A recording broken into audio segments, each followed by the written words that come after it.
বিসমিল্লাহির রহমানির রহিম। আজকের সভার সম্মানিত সভাপতি, আজকের কর্মী সভা প্রস্তুত কমিটির আহ্বায়ক, নেসারাবাদ উপজেলা জাসাসের দুর্দিনের কান্ডারি জনাব আরিফ বিল্লাহ, উপস্থিত মাননীয় প্রধান অতিথি জনাব শফিকুল ইসলাম ফরিদ, সংগ্রামী আহ্বায়ক নেসারাবাদ উপজেলা বিএনপি, পৌর বিএনপি সৈকত, সংগ্রামী সদস্য সচিব নেসারাবাদ উপজেলা বিএনপি জনাব নাসিরউদ্দিন তালুকদার, সংগ্রামী সিনিয়র যুগ্ম আহ্বায়ক নেসারাবাদ উপজেলা বিএনপি, আমার সহসঙ্গী পিরোজপুর জেলা জাসাসের সম্মানিত যুগ্ম আহ্বায়ক বৃন্দ, উপস্থিত আমার প্রাণপ্রিয় সংগঠন নেসারাবাদ উপজেলা জাসাসের বিভিন্ন পর্যায়ের নেতৃবৃন্দ, উপস্থিত ছাত্র দল, যুব দল, স্বেচ্ছাসেবক দল, কৃষক দল, শ্রমিক দল, মৎস্যজীবী দল, তাঁতি দল, মুক্তিযোদ্ধা দল, মহিলা দল সহ সংগ্রামী সুধীমণ্ডলী, আসসালামু আলাইকুম। প্রিয় উপস্থিতি,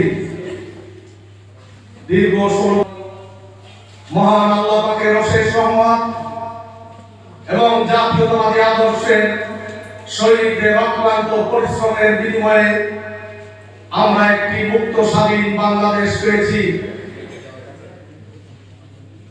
দীর্ঘ 16 বছর 7 মাস ফ্যাসিবাদী শেখ হাসিনা, দেশ নায়ক তারেক রহমান, দেশ নেত্রী বেগম খালেদা জিয়া তথা জিয়া পরিবারের পরিশৃঙ্খলা চালিয়েছে। কিন্তু ফলাফল কি হয়েছে? শেখ হাসিনা পালিয়ে গেছে, দেশ নেত্রীকে হাজার হাজার মানুষ বিমানবন্দরে স্বাগত জানিয়ে তার চিকিৎসার জন্য বিদায় নিয়েছে। আমি বক্তব্যের শুরুতেই মহান স্বাধীনতা ঘোষক শহীদ রাষ্ট্রপতি জিয়াউর রহমানকে শ্রদ্ধার সাথে স্মরণ করছি। দেশ নেত্রী বেগম খালেদা জিয়ার আশু রোগ মুক্তি এবং দেশ নায়ক তারেক রহমান সাহেবের আশু স্বদেশ প্রত্যাবর্তন প্রত্যাশা করছি। সংগ্রামী উপস্থিতি, একটি কথা শুনে আপনারা খুশি হবেন। ভাই সার্বক্ষণিক তদারকি করত আমি এবং আমাদের জেলা আহ্বায়ক অধ্যক্ষ আলমগীর হোসেন সাহেব, এই দুইটি মামলা আমরা ইতিমধ্যে নিষ্পত্তি করেছি। আমার জানা মতে জননেতা তারেক রহমান সাহেবের সব মামলাগুলি আইনগত প্রক্রিয়ায় নিষ্পত্তি হয়েছে। তিনি ইনশাআল্লাহ চিঠিই আমাদের মাঝে ফিরে আসবেন। সময় সংক্ষিপ্ত, আমি দুটি কথা আপনাদের সামনে বলবো। আমাদের সামনে দেশ পুনর্গঠনের মহাসনদ 31 দফা বাস্তবায়নের জন্য বিএনপি সহ সকল অঙ্গ সংগঠন, বিশেষ করে জাসাসকে দায়িত্ব নিতে হবে। সেই সাথে আমি নেতৃবৃন্দের দৃষ্টি আকর্ষণ করব, জাসাসকে যদি আপনারা গতিশীল করতে চান, আপনাদের দৃষ্টিভঙ্গি পরিবর্তন করতে হবে। আমি মালিক সাহেবের কথা সূত্র ধরে বলতে চাই, আমাদের কেন্দ্রীয় জাসাসের আজকের আহ্বায়ক হচ্ছে চিত্রনায়ক হাসান রাজাখ্যাত জনাব হেলাল খান, সদস্য সচিব হচ্ছেন জনাব জাকির হোসেন রকম। এই রকম ভাই কিন্তু সাংস্কৃতিক অঙ্গনের কোন লোক না, তিনি হচ্ছেন একজন সংগঠক।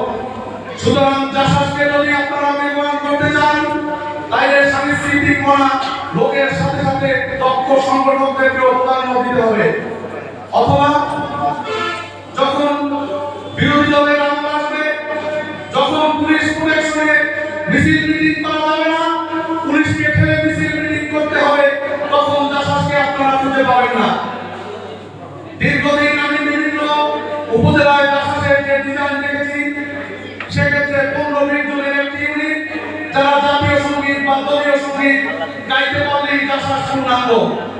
উপজেলায় জাসাসের কমিটি আছে। আমি এই গতানুগতিক ধারা থেকে বেরিয়ে আসতে চাই। আমি চাই একটি শক্তিশালী জাসাস, একটি কর্মীবহুল জাসাস, একটি গতিশীল জাসাস। সেই জাসাস গঠনের লক্ষ্যে আপনারা অবশ্যই এই জাসাসকে প্রত্যেকটি ইউনিয়নে, প্রত্যেকটি ওয়ার্ডে ছড়িয়ে দেবেন। একটি ওয়ার্ড থেকে যদি আপনারা 10 জন কর্মী বের করে আনতে পারেন, একটি ইউনিয়নে আপনার সদস্য সংখ্যা হবে 90 জন। সারা উপজেলায় আপনার জাসাসের কর্মী হবেন প্রায় 1000। আপনারা একটি সুন্দর কমিটি ইনশাআল্লাহ উপহার পাবেন। আমাদের নেতা, আমাদের সততা, আমাদের পরিশ্রম দিয়ে আপনাদেরকে একটি কমিটি আমরা ইনশাআল্লাহ উপহার দেব। কিন্তু আপনারা দলাদলির মধ্যে থেকে কমিটি বাণিজ্য, ব্যক্তিগত বলয় সৃষ্টি, এটা থেকে বিরত থেকে উপজেলা বিএনপির হাতকে, পৌর বিএনপির হাতকে শক্তিশালী করার জন্য আপনারা কাজ করবেন।